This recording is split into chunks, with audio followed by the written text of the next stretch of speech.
ورحمة الله وبركاته. إن الحمد لله نحمده ونستعينه ونستغفره ونؤمن به ونتوكل عليه ونعوذ بالله من شرور أنفسنا ومن سيئات أعمالنا. من يهده الله فلا مضل له ومن يضلل فلا هادي له. أشهد أن لا إله إلا الله وحده لا شريك له وأشهد أن سيدنا ومولانا وسندنا محمدا عبده ورسوله.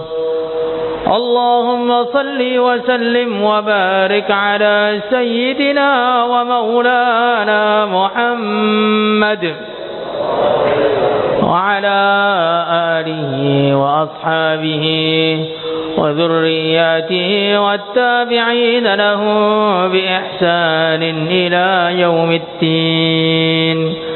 أما بعد، فقد قال تعالى في كتابه الكريم: إن الذين قالوا ربنا الله ثم استقاموا تتنزل عليهم الملائكة ألا تخافوا ولا تحزنوا وأبشروا بالجنة التي كنتم توعدون.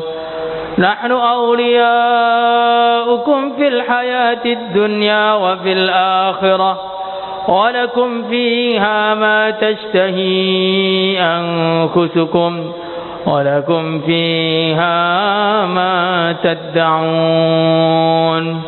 نزلا من غفور رحيم. ومن أحسن قولا ممن دعا إلى الله وعمل صالحا وقال إنني من المسلمين. ولا تستوي الحسنة ولا السيئة ادفع بالتي هي أحسن فإذا الذي بينك وبينه عداوة كأنه ولي حميم. وما يلقاها إلا الذين صبروا وما يلقاها إلا ذو حظ عظيم. Hadirin yang dimuliakan oleh Allah Subhanahu wa taala. Majelis kita pada malam hari ini adalah majelis usaha yang berbicara usaha, yang mendengarkan juga usaha. Usaha untuk mendapatkan satu perkara yang paling penting yang ada di dunia, yang mana kalau kita mendapatkannya maka semua yang terjadi pada kehidupan kita akan indah pada akhirnya. Apabila perkara ini ada di dalam hati kita, maka kesusahan-kesusahan kita akan menjadi pahala. Capek-capek kita menggugurkan dosa, bergembiranya mendatangkan ridha Allah Subhanahu wa taala. Tapi apabila perkara ini tidak ada di dalam diri kita, hilang dari hati kita, tidak wujud dalam kehidupan kita, maka kehidupan kita akan menjadi kehidupan yang penuh dengan kekacauan, kehidupan yang penuh dengan kesusahan, kehidupan yang penuh dengan penderitaan di dunia yang sementara, kemudian dilanjutkan di akhirat yang selama-lamanya. Hadirin yang mulia, usaha itu adalah usaha agar mendatangkan hidayah, memasukkan hidayah ke dalam hati kita. Orang pada waktu ini, pada hari ini, banyak yang tahu pentingnya makan, sehingga di mana-mana ada iklan, ada penyuluhan, targhiban, seminar tentang pentingnya makan. Orang pada waktu hari ini pada paham pentingnya kendaraan, maka di mana-mana orang berlomba-lomba untuk memperbaharui kendaraannya, berlomba-lomba untuk meningkatkan keselamatan dalam berkendara, berlomba-lomba banyak-banyakan mobilnya, karena mereka merasa ini adalah perkara yang penting. Orang sekarang banyak merasa dan memahami pentingnya rumah, sehingga di mana-mana ada tulisan jual tanah, ada tulisan jual rumah murah, kontrakan murah, padahal mahal. Karena apa? Karena banyak orang zaman sekarang memahami tentang pentingnya rumah. Ada juga orang yang memahami tentang pentingnya jabatan, pentingnya kekuasaan, sehingga gambar dia dipasang di sepanjang jalan. Pilihlah saya, maka Anda akan kecewa. Hadirin yang dimuliakan oleh Allah Subhanahu wa taala. Padahal apalah artinya makan? Apalah artinya kendaraan? Apalah artinya tempat tinggal? Apalah artinya kekuasaan apabila dalam hati tidak ada iman? Karena semua tadi hadirin yang mulia, tanpa iman dalam hati, tanpa hidayah yang menancap di dalam hati, semua tidak ada nilainya, bahkan hanya memperberat hisab kita. Memperberat hisab kita. Pada suatu hari ada seorang yang miskin, nggak punya apa-apa. Yang dipunyai hanya kampak satu saja. Maka dia berharap, dia berangan-angan seperti keangan-angannya kebanyakan orang. Andaikan dia punya kendaraan, andaikan punya tempat tinggal, andaikan punya ini, punya itu, punya macam-macam. Karena memang manusia itu kalau diurus sebenarnya maunya itu tidak ada habisnya. Maunya tidak ada habisnya. Maka akhirnya suatu malam dia bermimpi. Di dalam mimpi itu seakan-akan dunia sudah kiamat. Dia sudah berada di akhirat dan sedang dihisab oleh Allah Subhanahu wa taala, diurus mengenai kampaknya yang cuma satu-satunya. Tapi ternyata urusan kampak itu begitu panjang. Perasaan dia itu hampir 100 tahun cuma ngurus kampak satu saja. Makanya begitu bangun tidur kampaknya langsung dibuang. Ini kampak satu saja urusannya begitu panjang. Bagaimana kalau punya kampak 100? Bagaimana kalau pabrik kampak? Bagaimana dan seterusnya dan seterusnya. Maka hadirin yang dimuliakan oleh Allah Subhanahu wa taala, hidayah itu sangat penting wujud dalam kehidupan kita. Kalau orang itu kalau hidayahnya, cahaya hidayah sudah masuk ke dalam hati manusia, maka hidayah itu akan merubah kehidupannya dan akan memunculkan tanda-tanda. Sebagaimana disebutkan oleh baginda Rasulullah sallallahu alaihi wasallam, tanda-tanda hidayah sudah masuk dalam hati, iman sudah masuk ke dalam hati, ada 3. At-tajafi an daril ghurur, wal inabah ila daril khulud wal isti'dad lil maut qabla nuzulihi. At-tajafi an daril ghurur, tanda-tanda orang itu hidayah sudah masuk ke dalam hatinya, dia sudah tidak cinta dunia. Mungkin dia memiliki dunia tapi tidak cinta dunia. Kalau kita sekarang nggak memiliki dunia tapi pengennya memiliki seluruh dunia. Cinta dunia itu menempel erat di dalam hati kita. Maka semakin kita cinta kepada dunia, semakin gelaplah hati kita. Semakin kita tidak mencintai dunia, maka berarti tanda-tanda cahaya sudah menerangi hati kita.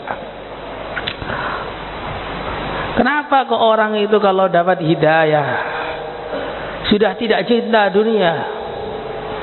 Maka para ulama menjelaskan, begitu Allah Subhanahu wa ta'ala memutuskan bahwa dunia ini sementara, orang yang tinggal di dalamnya tidak bisa berlama-lama, semua akan ditinggalkannya, maka mulai hari itulah aku tidak cinta dunia lagi.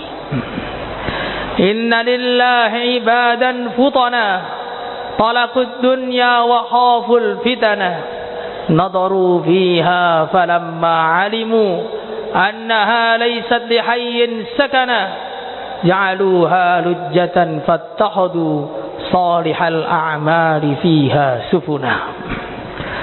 Seorang ulama mengatakan, inna lillahi ibadan futana, Allah Subhanahu wa ta'ala memiliki hamba-hamba yang cerdas. Talaqud dunya wa khaful fitana, mereka menceraikan dunia karena takut fitnah dunia. Nadaru fiha falamma alimu annaha laysat lihayyin sakana, mereka memandang ke dunia, melihatnya dengan pandangan perenungan. Akhirnya mereka mengetahui annaha laysat lihayyin sakana, dunia ini bukan tempat tinggal. Semua yang ada di dunia pasti meninggal. Ja'aluha lujjatan fattakhadu salihal a'mali fiha sufuna, mereka menjadikan dunia ibarat lautan dan menjadikan amal soleh ibarat kapal-kapal untuk mengarungi lautan dunia. Maka hadirin yang dimuliakan oleh Allah Subhanahu wa ta'ala, orang bisa membanggakan dunia, agak pantas mau membanggakan dunia, itu syaratnya kalau dia bisa lama tinggal di dunia. Presiden hebat, syaratnya kalau nggak mati. Kalau sudah mau mati, ya tidak ada hebatnya. Saya ini jenderal bintang 5, panglima besar, maka saya hebat. Kalau kamu tidak mati, hebat. Tetapi ketika kamu sebentar lagi berangkat ke kuburan masing-masing, sama saja dengan saya, tidak ada hebatnya. Orang kaya yang memiliki ribuan hektar sawah dengan orang miskin yang hanya memiliki sepetak tanah, ketika mati hanya masuk ke dalam tanah 1 kali 2 meter saja. Tidak ada bedanya. Semua sebenarnya dari kita sudah paham, sudah mendengar berulang-ulang, tapi lupa terus. Lupa terus. Bagaimana tidak lupa? Kayaknya sambil tidur. Hadirin yang dimuliakan oleh Allah Subhanahu wa ta'ala, maka tanda hidayah itu masuk ke dalam hati kita. At-tajafi an daril ghurur, tidak cinta dunia, menjauh dari dunia, meninggalkan kesibukan-kesibukan dunia demi mencari ridhonya pencipta dunia.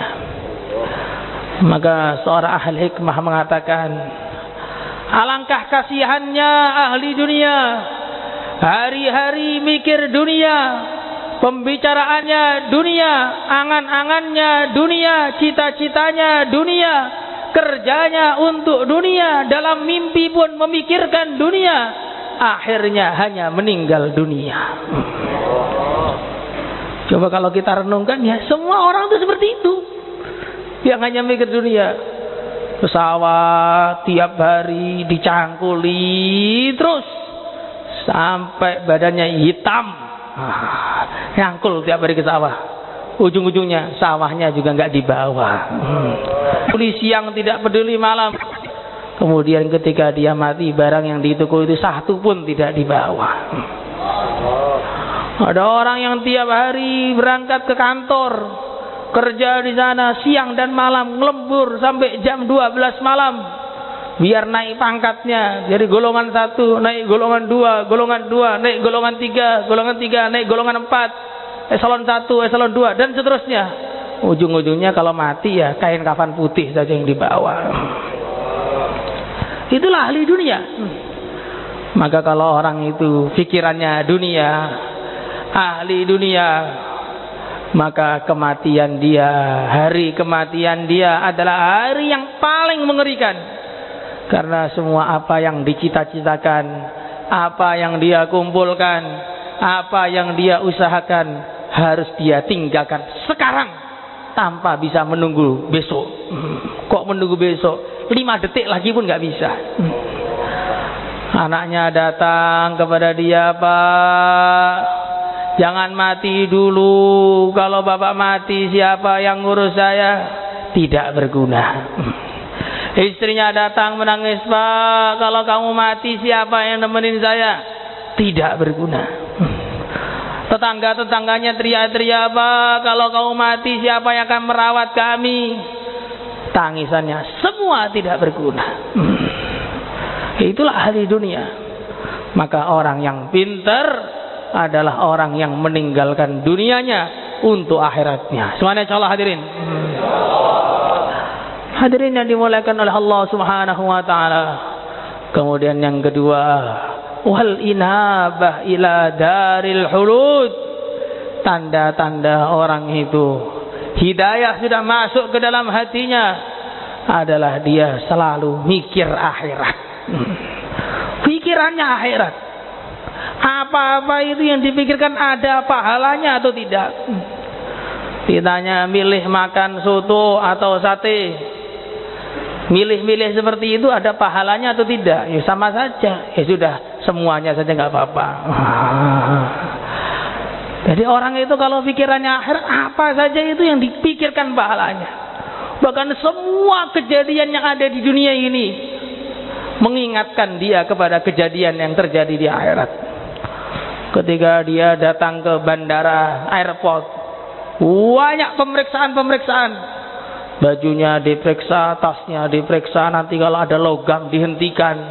Wah, muter mau masuk pesawat saja susah.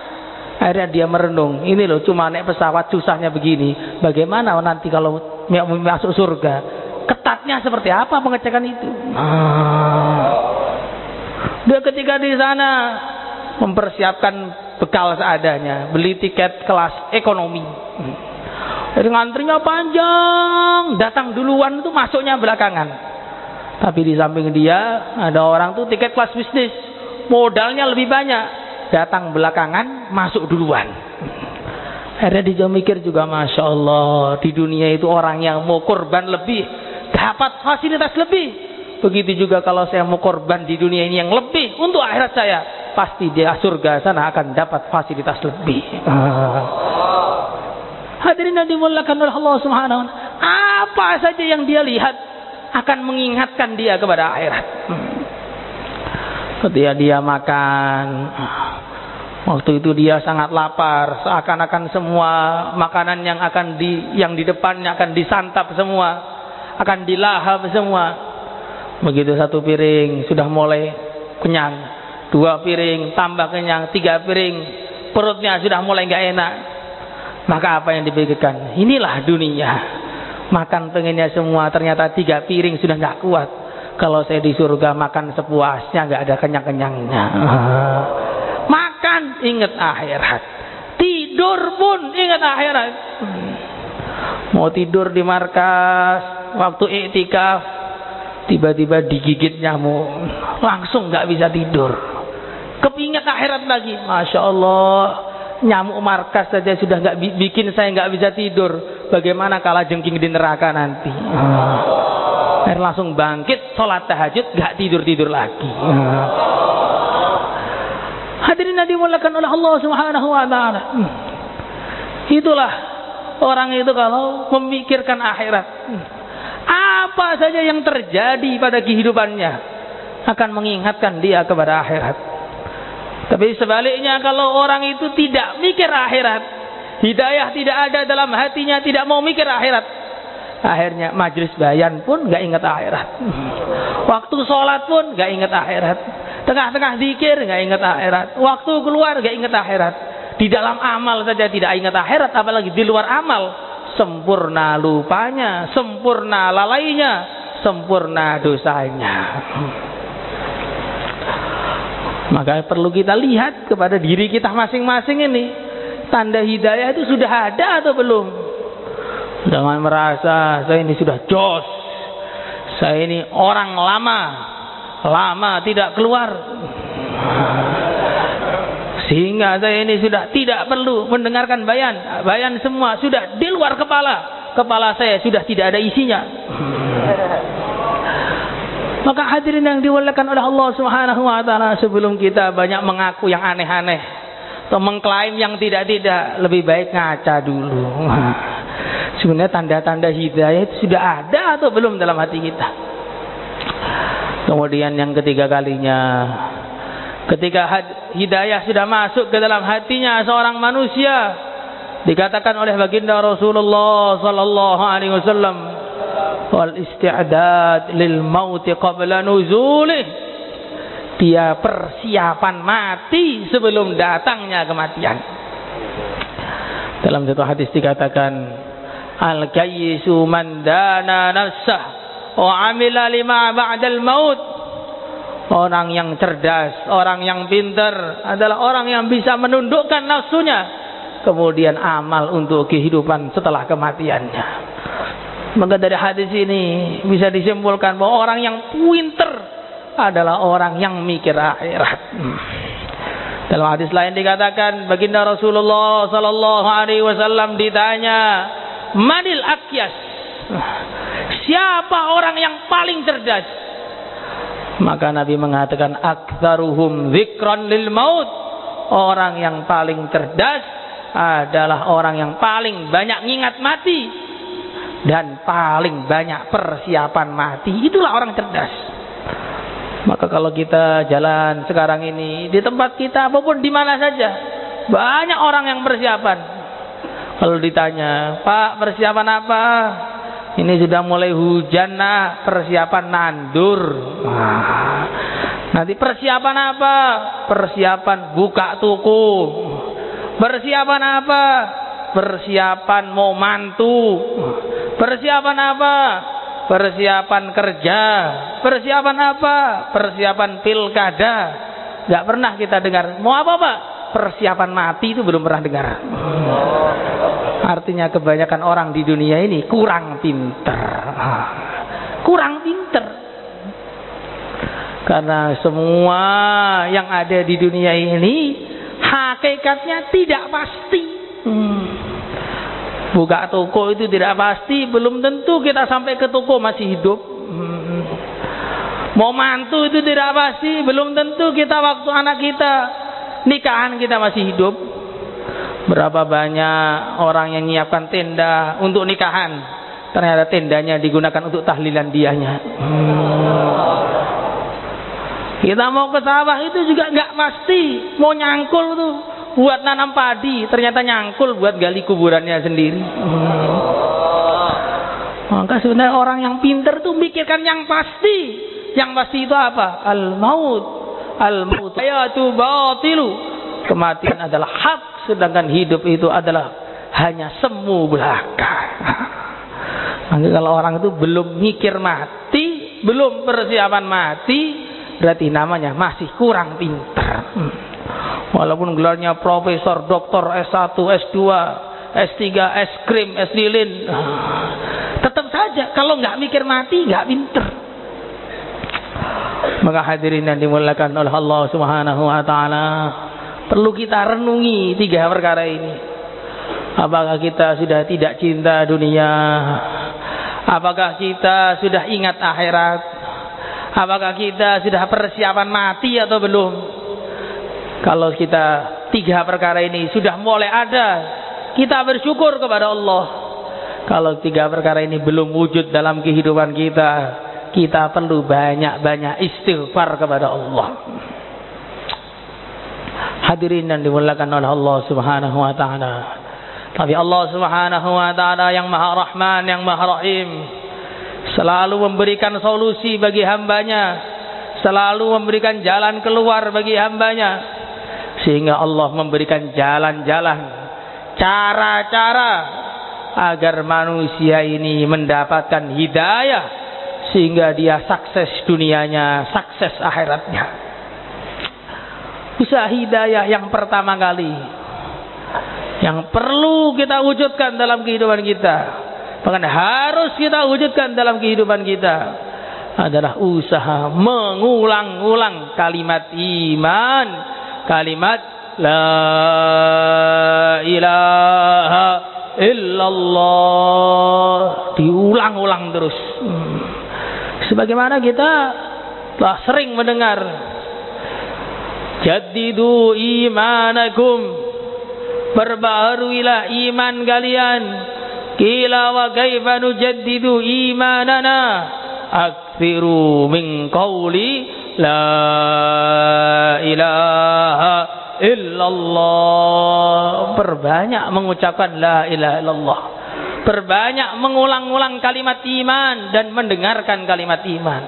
Itulah cara agar mendatangkan hidayah, sebagaimana langsung diajarkan oleh Allah Subhanahu wa taala dalam Al-Qur'an kepada nabinya ketika beliau pertama kali mendapatkan wahyu dari Allah. Maka di situ disebut keagungan Allah. Iqra bismi rabbikal ladzi khalaq, khalaqal insana min 'alaq, iqra wa rabbukal akram, alladzi 'allama bil qalam, 'allamal insana ma lam ya'lam. Jadi hadirin yang dimuliakan oleh Allah Subhanahu wa taala, mengulang-ulang kebesaran Allah, berusaha mengingat-ingat keagungan Allah, membicarakan keagungan Allah, ini adalah perkara yang wajib ada dalam kehidupan kita. Maka dikatakan oleh para ulama, awwalu wajibin 'alal insani ma'rifatul ilahi bistiqani. Perkara yang wajib diketahui oleh manusia yang pertama kali adalah mengenal Tuhannya dengan yakin tanpa ada kekeliruan. Meyakini dengan sebenar-benarnya Allah kuasa, makhluk tidak kuasa. Diulang-ulang sampai menancap dalam hati. Meyakini bahwa semuanya diatur oleh Allah, ditentukan oleh Allah 100%. Tidak ada yang dari makhluk, yang kelihatannya dari makhluk pun hakikatnya dari Allah. Diulang-ulang terus. Kalau ada orang yang percaya 90% dari Allah, 10% dari makhluk, ini bukan orang iman. Bahkan dia meyakini 99,99% dari Allah, 0,01% dari makhluk, ini juga masih belum iman. Orang iman itu gimana? Kullun min indillah, semua dari Allah. Maka ini perlu diulang-ulang. Bahkan mulai kecil pun anak itu sudah diajari yang seperti ini. Sehingga di dalam ajaran Islam, baginda Rasulullah sallallahu alaihi wasallam mengajari kita agar setiap anak kita baru lahir langsung diadzani.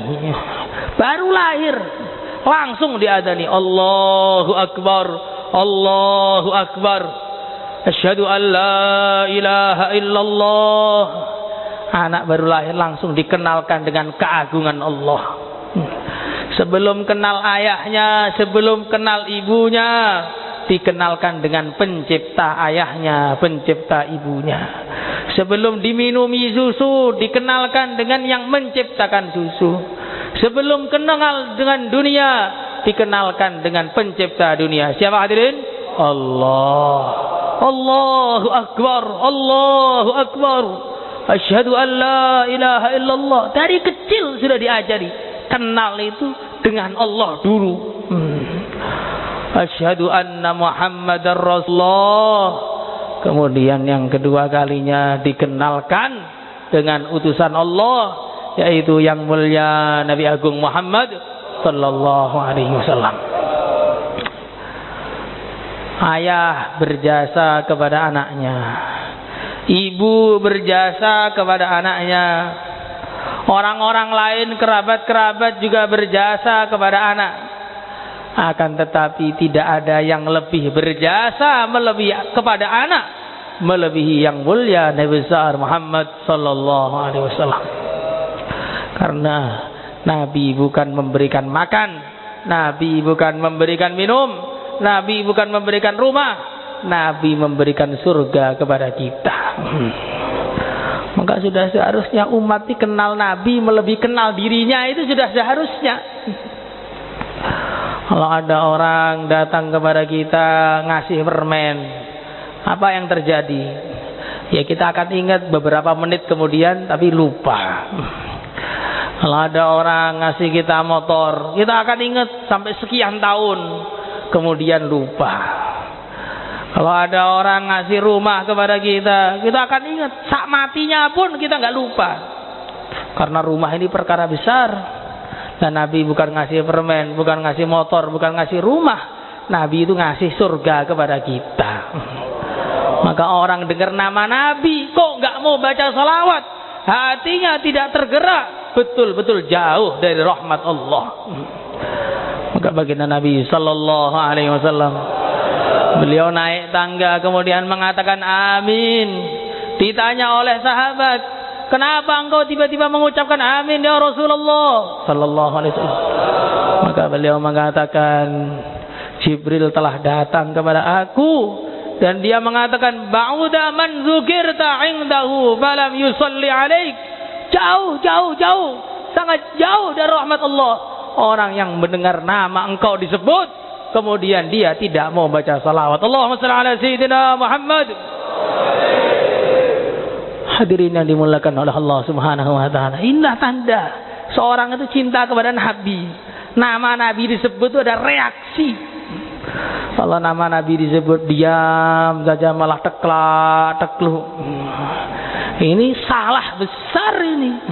Atau kipas-kipas, salah besar. Loh ini memang panas loh Pak. Di neraka lebih panas daripada hari ini. Kita lihat hujan saja masih panas, padahal air. Bagaimana dengan api semua hadirin? Kalau kita panasnya masjid saja nggak kuat, bagaimana dengan panasnya neraka? Maka orang itu harus tawajuh. Inilah setan ini selalu berusaha mengganggu kita. Awalnya diganggu biar nggak mau duduk di majelis bayan. Kok tetap nekat duduk? Diganggu biar ngantuk. Dan ini banyak yang nggak nekat ini sudah. Kalau ngantuknya sudah datang ya, saya nunduk lah. Taat kepada kamu setan. Sami'na wa ata'na sudah. Nggak ada perlawanan, sama sekali nggak ada perlawanan. Masya Allah. Maka setan itu seneng lihat orang yang ngantuk waktu bayan nih. Inilah orang itu merasa dalam kebaikan, ternyata itu keburukan ya ini. Alladzina dhalla sa'yuhum fil hayatid dunya wa hum yahsabuna annahum yuhsinuna sun'a, ya seperti ini. Orang-orang yang amalannya buruk tetapi perasaan itu waktu bayan ngantuk. Di antaranya itu ngantuk, tolah-toleh, senderan. Ini bukan maksa nggak senderan, bukan. Tapi itu nggak baik, gitu saja. Nah kan begitu, makanya tiang-tiang ini jadi ujian bagi kita. Tiang di markas ini ujian bagi kita. Ketemu tiang mau nyenden atau tinggalkan tiang karena Allah. Kalau mau meninggalkan tiang karena Allah, nanti diberi senderan di surga yang lebih enak daripada tiang itu. Sekali nyender 80 tahun nggak perlu pindah. Itu ada riwayatnya di hadis Qurtubi itu. Tapi kalau di dunia ini sudah nggak kuat lihat tiang, wah nanti dipancang di tiang neraka akhirnya. La ilaha illallah. Ini penting ini, karena zaman sekarang ini ngantuk itu nggak salah perasaannya. Iya, perasaan kamu nggak salah, perasaan kita nggak salah, tapi menurut agama salah. Kira-kira agama dengan perasaan kita mana yang benar? Ya dipikir sendiri-sendiri. Hadirin yang dimuliakan oleh Allah Subhanahu wa taala, diajarkan kepada kita bayi yang baru lahir dikenalkan dengan baginda Rasulullah sallallahu alaihi wasallam, pimpinan yang dipilih oleh Allah, sebaik-baiknya pimpinan, sebaik-baiknya utusan, bahkan semulia-mulianya makhluk dikirimkan oleh Allah kepada kita seumat akhir zaman ini. Kok kita nggak kenal? Kenalnya hanya waktu maulidan saja. Ini satu kekacauan. Apalagi pas maulidan pun nggak kenal lagi, lebih parah lagi. Hadirin yang dimuliakan oleh Allah Subhanahu wa taala, kemudian anak kecil diajari hayya 'alas shalah.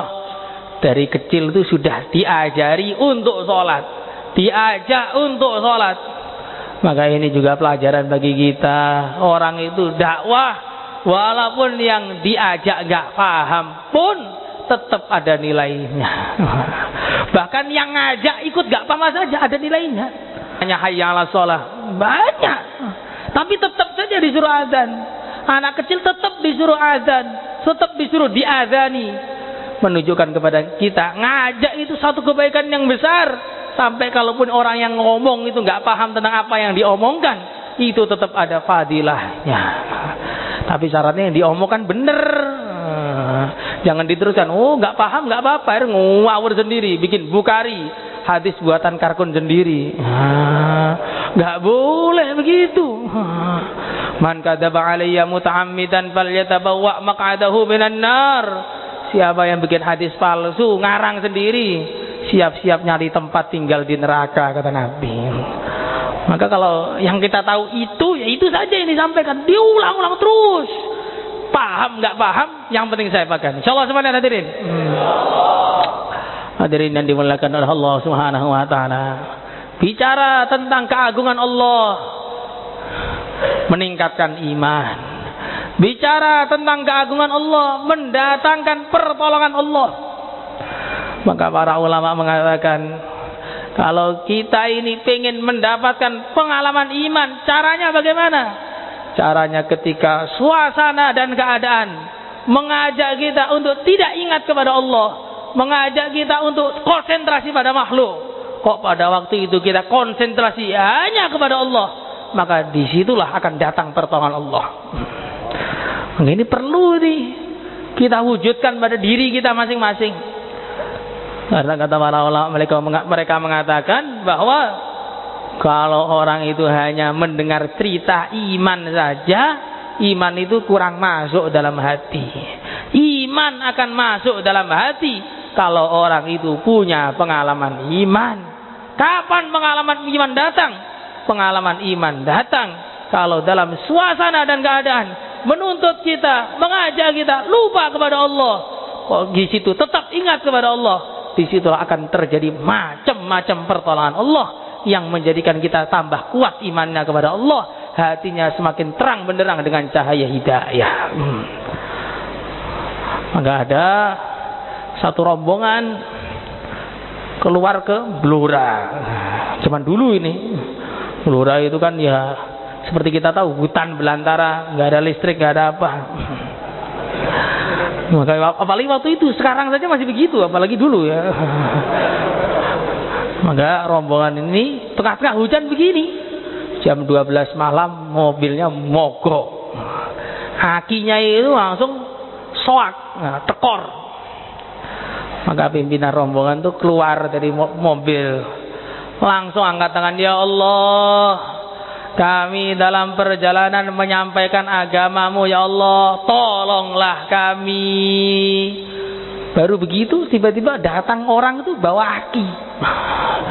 Loh, siapa tengah malam bawa aki? Ya entah jin, entah malaikat. Itu masang, itu langsung dipasang, langsung nyala mobilnya. Masya Allah.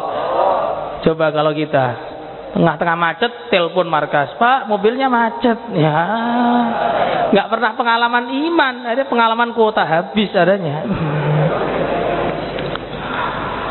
Maka hadirin yang dimuliakan oleh Allah Subhanahu wa taala, ketika suasana, keadaan, kondisi mengajak kita lupa kepada Allah, kita tetap konsentrasi, taat kepada Allah, ingat kepada Allah, merengek-rengek kepada Allah, maka disitulah akan macam-macam pertolongan Allah datang kepada kita. Insyaallah semuanya hadirin. Nah, permasalahannya ini permasalahan besar ini sekarang. Suasana dan keadaan menuntut ingat kepada Allah, kitanya belum ingat kepada Allah. Makanya yang awal tadi masih jauh aslinya. Ini bayan nih kira-kira mengajak orang ingat kepada Allah atau lupa kepada Allah? Ingat kepada Allah atau lupa kepada Allah? Ingat. Tapi berapa banyak orang di sini lupa kepada Allah? Maka kita ini sebenarnya imannya masih jauh. Iman kita ini sakit. Perlu dibawa ke rumah sakit 4 bulan. Insyaallah semuanya. 4 bulan itu karena sudah akut, kronis. Istilahnya itu tinggal beberapa detik lagi itu keluar itu nyawanya itu. Maka perlu ditahan 4 bulan di masjid. Insyaallah semuanya hadirin. Hadirin yang dimuliakan oleh Allah Subhanahu wa taala. Kemudian usaha mendapatkan hidayah yang sangat besar lagi adalah sholat. Sholat itu usaha hidayah yang sangat besar.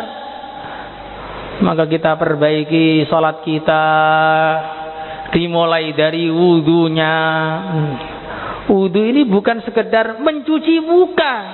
Wudu kalau diterima oleh Allah mencuci dosa. Dalam hadis-hadis yang sahih disebutkan, orang-orang itu wudu dengan tertib, menghadap kiblat, diulang basuhannya 3 kali dengan sempurna, hatinya menghadap kepada Allah. Maka ketika basuh wajah berguguran dosa dari matanya, ketika membasuh tangan berguguran dosa dari tangannya, ketika membasuh kaki berguguran dari kakinya, sehingga selesai wudu bersih dari semua dosa, enak dan kuat untuk amal agama. Maka kalau orang itu wudunya benar, maka hatinya bersih. Kalau hatinya bersih, amal agama itu ringan. Maka orang habis wudu kok masih lemes, loyo, ini berarti wudunya masih belum tertib. Mungkin sunnah-sunnahnya ada yang belum sempurna, atau fardu-fardunya bahkan belum sempurna. Maka kita perbaiki wudu kita sebelum memperbaiki sholat kita. Dan sholatnya diperbaiki, zahirnya sholat diperbaiki, berdiri dengan tegak, tampakkan kesungguhannya di hadapan Allah. Jangan sholat dengan malas-malasan, karena sholat ini menghadap kepada Allah. Kalau kita malas-malasan, itu sama saja menghina Allah Subhanahu wa taala. Atau enggak adab kepada Allah Subhanahu wa taala. Coba kalau kita ini di depan presiden, enggak usah presiden, di depan orang tua kita saja disuruh menghadap, kok malah toleh kanan, toleh kiri, keklu, jalan sana, jalan sini. Itu kira-kira orang tuanya marah atau tidak? Oh, sangat marah. Nah, ini bukan menghadap orang tua, ini menghadap penciptanya orang tua. Kok kita malas, bahaya. Maka orang munafikin dulu juga sholat, tapi sholatnya itu sholat yang malas. Wa idza qamu ila sholati qamu kusala yura'una an-nasa wa la yadhkuruna Allaha illa qalila. Orang munafikin sholat juga sholat sama dengan kita, tapi sholatnya malas, sudah malas pamer lagi. Itu nggak tahu keburukannya berapa yang diambil sama mereka itu. Pak hadirin yang dimuliakan oleh Allah Subhanahu wa taala. Lalu bagaimana cara menikmati sholat itu? Menikmati sholat itu caranya, kalau belum nikmat ditambah lagi. Itu kalau belum nikmat ditambah lagi, belum nikmat tambah lagi. Sampai setan tuh menipu kita. Kalau sholat 2 rakaat kok capek, wah ini kepanjangan 2 rakaat itu, 1,5 saja. Lah 1,5 itu salamnya di mana itu kalau 1,5? Pas rukuk salam begitu. Maka akhirnya banyak orang yang sholatnya main-main, 2 rakaat cuman nggak sampai 7 menit. Ini bukan sholat, ini namanya senam olahraga. Maka hadirin yang dimuliakan oleh Allah Subhanahu wa taala, salat itu biar kita mendapatkan kenikmatan dipanjang-panjangkan. Baginda Nabi sallallahu alaihi wasallam itu kalau salat itu dipanjang-panjangkan, sujudnya dipanjang-panjangkan. Sampai seakan-akan keluarganya itu takut saking lamanya Nabi sujud, dikira Nabi sudah wafat. Kalau kita kadang-kadang sujudnya lama juga kadang-kadang, tapi ternyata turu. Lha piye ngaten niki? Hadirin yang dimuliakan oleh Allah Subhanahu wa taala, dalam satu hadis dikatakan, tidak ada keadaan yang lebih dicintai oleh Allah melebihi ketika orang itu melumuri wajahnya dengan debu ketika dia sholat. Karena zaman dulu itu kan ya nggak ada keramik seperti ini. Dia sholat tuh di debu, kok dia mau membenamkan wajahnya, anggota paling mulai dibenamkan ke tanah karena cintanya kepada Allah, takutnya kepada Allah. Maka Allah senang lihat hamba yang seperti ini. Maka sangat-sangat buruk kalau sebelum sujud ditiup dulu lantainya. Ini sangat buruk ini. Disebutkan dalam hadis, termasuk tanda-tanda orang itu hatinya keras, waktu mau sujud niup dulu, biar nggak kena keningnya dengan tanah. Wah, ini bahaya ini. Kadang-kadang ada orang seperti itu, ketemu air nggak berani sujud. Tapi kalau di sawah itu ketemu air sama sewenang, ini yang dicari. Kalau penjual bakso malam-malam hujan begini, ini pelanggan pada pengen yang anget-anget. Tapi sholat kok ketemu air, waduh banjir, janganlah, kapan-kapan saja ke masjidnya. Nah, coba kita ini kalau dengan dunia itu ketemu air semangat, tapi dengan agama ketemu air dikit saja sudah nggak semangat. Kita ini bagaimana kira-kira ini? Perlu banyak-banyak istighfar saja lah. Hadirin yang dimuliakan oleh Allah Subhanahu wa taala, termasuk cara mendapatkan hidayah yang sangat besar lagi adalah dengan taklim. Karena dalam taklim itu ada pikiran kita ini jadi lurus. Orang itu kalau informasinya dunia, maka fikirnya dunia. Kalau informasinya akhirat, fikir akhirat. Kalau nggak dapat informasi, nggak mikir apa-apa.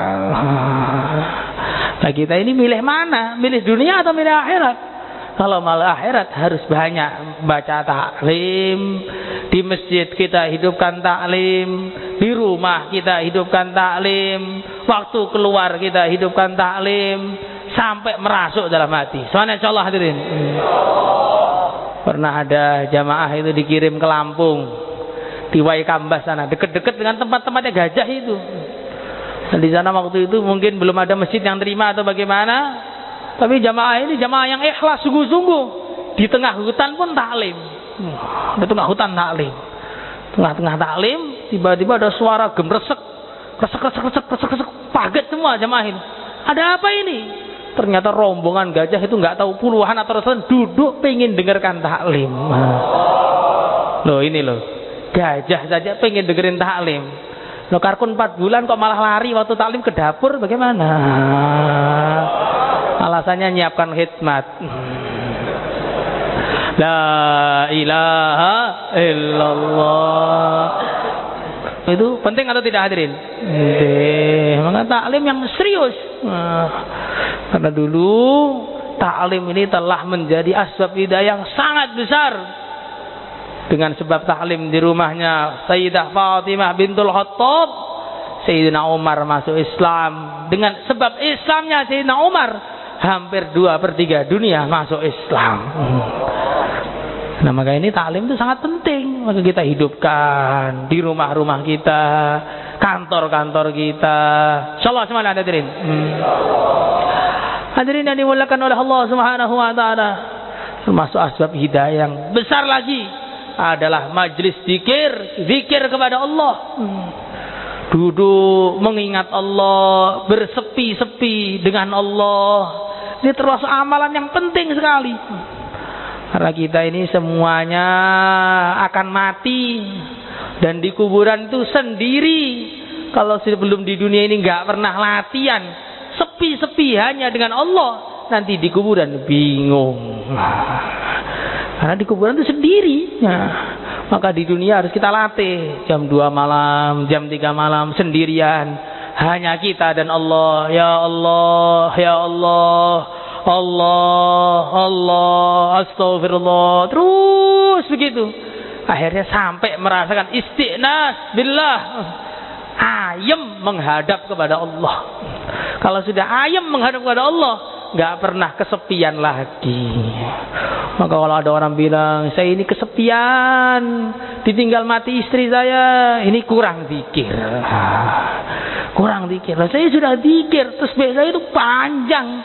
Bukan kayak yang lain, cuma 100, saya 1000 tasbih saya. Lah karena kepanjangan itulah gak pernah dipakai. Karena kepanjangan jadi gak pernah dipakai akhirnya. Yang 100 saja belum genap 10 sudah jatuh. Nah kalau yang 1000 itu gimana itu jadinya itu. Maka hadirin yang dimuliakan oleh Allah, Allah berfirman dalam Al-Quran, wa yahdi ilaihi man anab alladzina amanu wa tatma'innu qulubuhum bi dzikrillah ala bi dzikrillahi tatma'innul qulub. Jadi Allah akan memberi hidayah kepada ahli zikir. Siapa yang diberi hidayah? Ahli zikir yang sudah tenang dengan zikirnya, senang dengan zikirnya. Maka penting duduk di majelis zikir itu penting. Suatu ketika dalam hadis yang sahih disebutkan ada kumpulan orang-orang yang zikir kepada Allah. Kemudian setelah kumpul di situ, Allah berfirman, "Qumu maghfuran lakum qad buddilat sayyi'atikum hasanat." Berdirilah kalian dalam keadaan semua dosa kalian sudah diampuni, keburukan-keburukan kalian diganti dengan kebaikan. Maka salah satu malaikat mengatakan, "Ya Allah, di situ tadi itu ada orang yang kebetulan datang, ada keperluan lain, bukan pengen zikir. Bagaimana itu?" Maka Allah berfirman, "Humul qaum alladzi la yasqa bihim jalisuhum." Ahli zikir adalah orang-orang yang orang duduk dengan mereka enggak akan celaka untuk selama-lamanya. Maka penting dekat-dekat dengan ahli zikir itu penting. Maka ada salah satu wali namanya Sahal At-Tustari. Beliau mengatakan, dulu waktu saya masih bayi, saya dididik oleh paman saya itu, setiap malam bayi saya itu dibawa di samping beliau yang sholat. Jadi bayi nggak sholat, bayi masih bayi, gimana cara sholatnya? Tapi ditaruh di sampingnya. Jadi pamannya itu wiritan, bayinya taruh di sampingnya. Terus begitu. Kemudian ketika saya sudah mulai besar, saya ditargib sama paman saya. Ini saya ajari wiritan. Allah melihat aku, Allah mendengarkan aku, Allah bersama aku. Ulangi setiap hari 10 kali. Ada saya ulangi 10 kali. Terus dia saya datangin lagi oleh paman saya. Dia mengatakan, sekarang tambah lagi sampai 100 kali. Kemudian setelah mancep tambah lagi sampai sekian ratus kali. Setelah saya sudah wiridan terus begitu, Allah melihat aku, Allah mendengar aku, Allah bersama aku. Maka pamannya datang, "Hei fulan, hei Sahal, kalau kamu dilihat oleh Allah, didengar oleh Allah, bersama oleh Allah, apakah kamu masih akan maksiat kepada Allah?" "Oh tidak, jelas." "Oh tidak, masa dilihat Allah, didengar Allah, bersama Allah kok maksiat kepada Allah?" Ya nggak mungkin. Akhirnya jadi wali. Gara-garanya apa? Waktu bayi didudukkan di samping orang yang zikir. Lah anak kita kadang-kadang didudukkan di depan televisi. Akhirnya kepalanya kotak kayak televisi. Suruh ngaji ngantuk terus. Makanya anak itu didudukkan di majlis-majlis kebaikan, sehingga anak terdidik dengan kebaikan mulai dini. Insyaallah semuanya hadirin. Dan usaha hidayah yang sangat besar lagi adalah berjuang di jalan Allah. Itu usaha hidayah yang sangat besar. Berdakwah itu usaha hidayah yang sangat besar. Kalau seandainya Nabi tidak mau dakwah, hanya mikirkan rumahnya, hanya mikirkan keluarganya, hanya mikirkan anak dan istrinya, tentu orang yang di Indonesia ini nggak ada yang Islam. Masih nyembah batu semua, nyembah pohon, nggak pakai baju. Tapi karena Nabi itu beliau siang dan malam bergerak menyampaikan agama, siang dan malam bergerak mengucapkan, menyebarkan kalimat ayyuhan nas qulu la ilaha illallah tuflihu. Terus datang ke rumah-rumah, ke pintu-pintu, ke pasar-pasar, bahkan datang ke kemah-kemah hanya demi kalimat ini. Biar apa? Biar kita umatnya ini selamat mengamalkan agama dengan sungguh-sungguh, selamat dunia akhirat. Itulah pikir Nabi. Bahkan sampai mau wafat pun yang dikatakan masih ummati, ummati, umatku, umatku, as-salah, as-salah, wa ma malakat aimanukum. Jagalah salat, jagalah salat, jagalah budak-budak kalian, perbaikilah akhlak kalian terhadap mereka. Nabi itu sudah mau wafat tuh masih dakwah. Lah kita ini sehat saja ini keluarnya ditunda terus. Ini masih ada perlu, Pak. Kalau ditunda begitu saya mati ya masih ada perlu terus. Orang yang bisa keluar sekarang di seluruh dunia ini bukan pengangguran, Pak. Mereka yang keluar juga punya pekerjaan. Mereka yang keluar juga punya keluarga, punya tempat tinggal, punya rumah, punya istri. Tapi mereka tinggalkan itu semua demi dapat ridhonya Allah. Lah kita kalau pengen dapat ridhonya Allah ya harus latihan. Dan orang itu kalau berjuang, berjuang dan berjuang akan datang macam-macam keajaiban. Perkara-perkara yang tidak disangka-sangka itu akan mendatangkan hidayah. Seperti ketika baginda Nabi SAW dakwah, maka Allah gerahkan macam-macam perkara yang tidak biasanya untuk menjadi asbab hidayah manusia.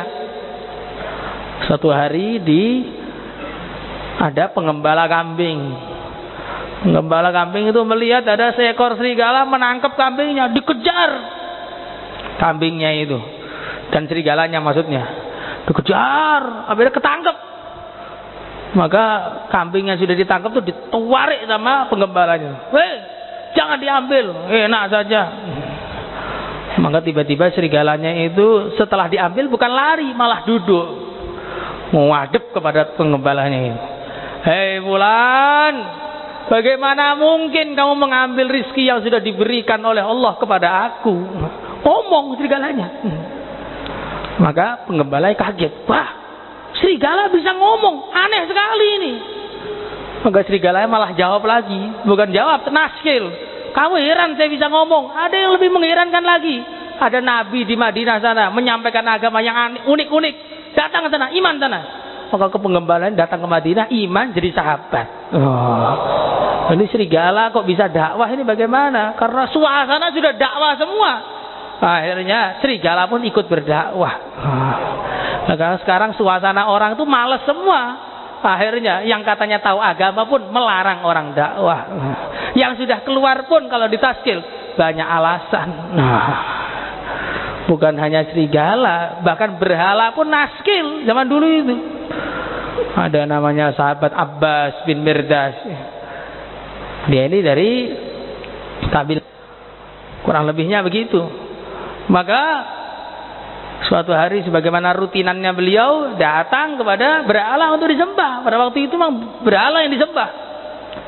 Maka tiba-tiba berhalanya itu ngomong, kullil qabilati min Sulaimin kulliha dhahabal anisu wa asha ahlul masjidi au taddimatu wa kana yu'badu marratan qabla al-kitabi ila an-nabi Muhammadin innal ladhi waratha an-nubuwata wal huda min ba'di ibni Maryam min Quraisyin muhtadi. Jadi berhala itu malah bersyair. Syairnya kullil qabilati min Sulaimin kulliha. Katakanlah kepada Bani Sulaim semuanya. Zahabal anis wa asya ahlul masjid. Berhala sudah enggak laku, saya ini sudah enggak laku. Yang laku orang ahli masjid. Nah, berhala bukan hanya naskil, tapi ngasih tahu penting jadi ahli masjid itu. Audat dimat wa kana yu'badu muddatan qabla al-kitab ila an-nabi Muhammad. Berhala dimat sudah ditinggalkan, dulu pernah disembah sebelum datangnya Al-Qur'an kepada Nabi Muhammad sallallahu alaihi wasallam. Innal ladzi warasa an-nubuwwata wal huda min ba'di ibni Maryam min Quraisyin muhtadi. Sesungguhnya orang yang mewarisi kenabian dan petunjuk setelah Nabi Isa bin Maryam adalah Nabi Muhammad yang orang Quraisy. Akhirnya si Abbas bin Mirdas ini paham, oh di Quraisy ada Nabi. Nah, jadi berhala itu jadi tim taskil. Masya Allah. Sekarang tim taskilnya tidur. Baru muncul pas naskil. Biasanya begitu kadang-kadang. La ilaha illallah.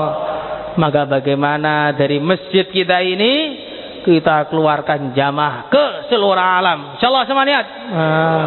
Bukan hanya untuk mendakwakan agama saja, tapi untuk mentarbiyah diri kita ini. Kita itu kata para ulama diibaratkan ketika sudah lama tinggal di rumah itu diibaratkan seperti orang yang tinggal di kandang ayam.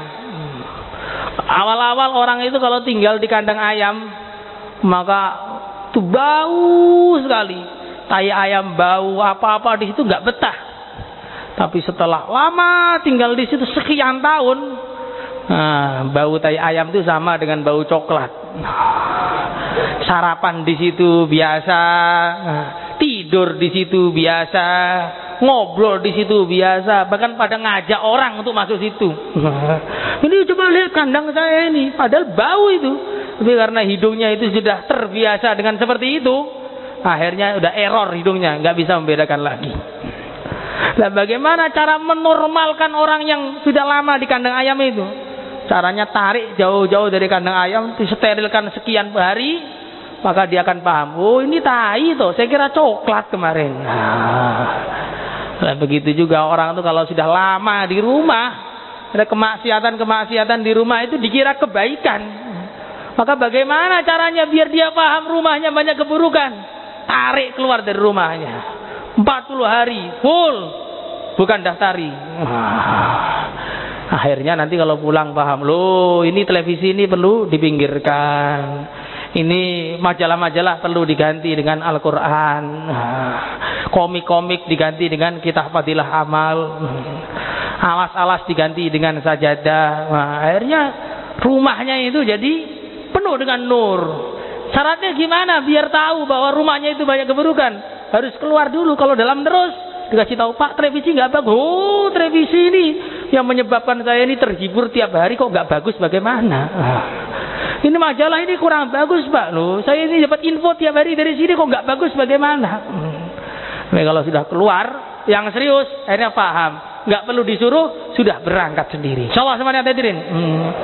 Maka keluar itu penting. Man ahlasa lillah arba'ina yawman la yabi'u wa la yashtari fajjarallahu min qalbihi yanabi'a hikmah atau kama jaa fil hadis. Barang siapa yang mengikhlaskan dirinya untuk Allah 40 hari, la yabi'u wa la yashtari, tidak jual dan tidak beli, Allah Subhanahu wa taala akan memancarkan dari hatinya hikmah, akhirnya jadi orang benar. Makanya orang itu harusnya kalau keluar 40 hari sudah berubah. Kok belum berubah? Tambah jadi 4 bulan. Insyaallah semuanya hadirin. 4 bulan sudah berkali-kali belum berubah. Waktunya negeri jauh. Begitu. Meningkat terus orang itu. Jangan orang itu hanya ridho dengan yang sekarang ini, jangan. Orang di dunia ini pengennya juga meningkat. Rumah 1 jadi 2, istri 1. Nah, jadi berapa ini? Kemudian ada macam-macam usaha meningkat.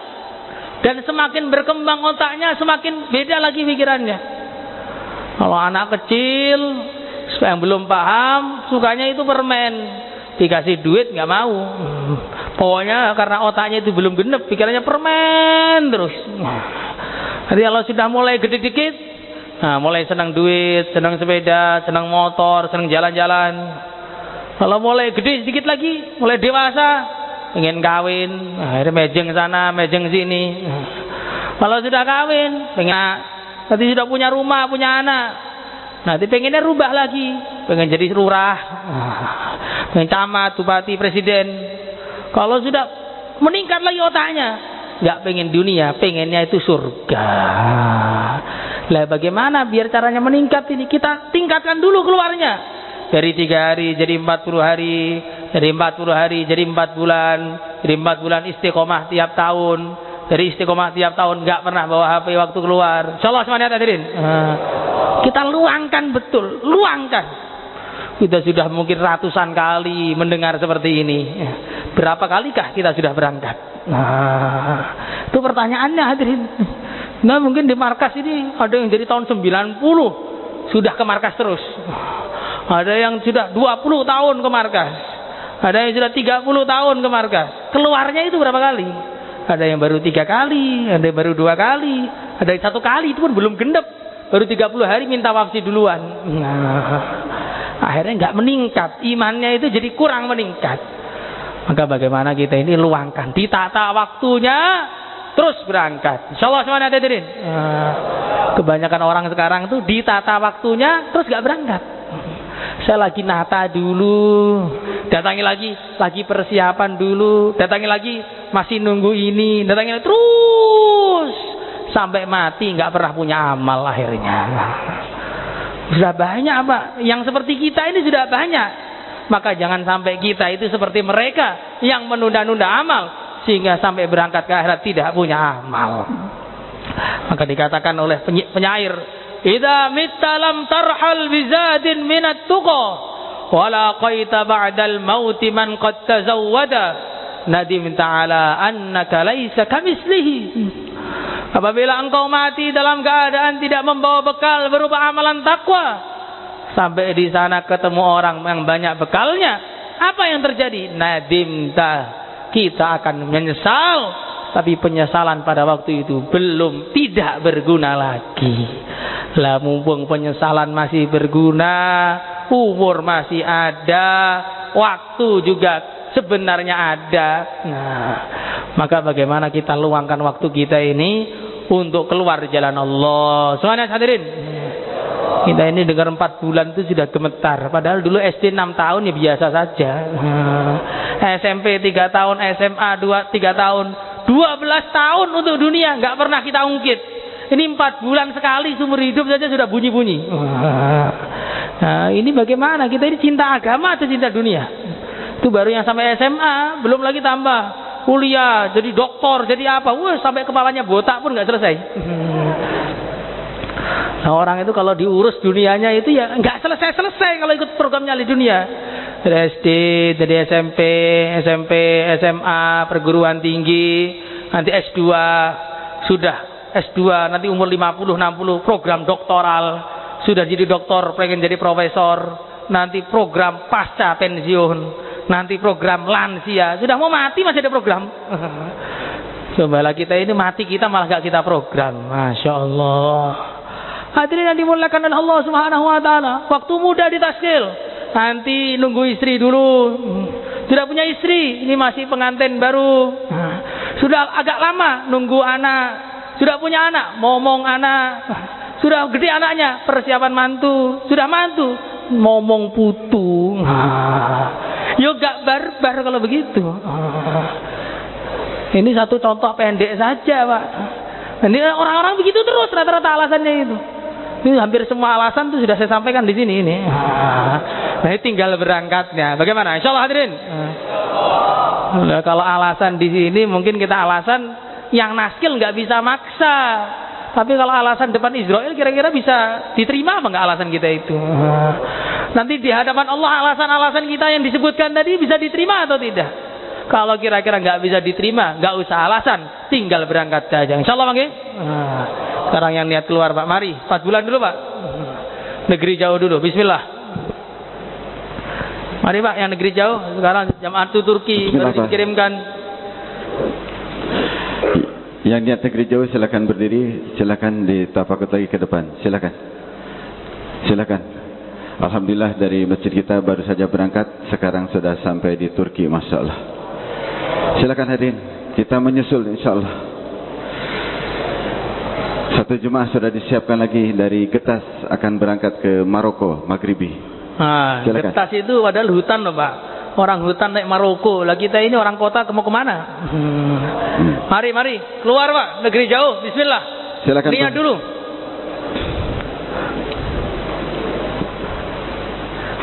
Hutan belantara menghasilkan dai ke seluruh dunia, itulah Getas.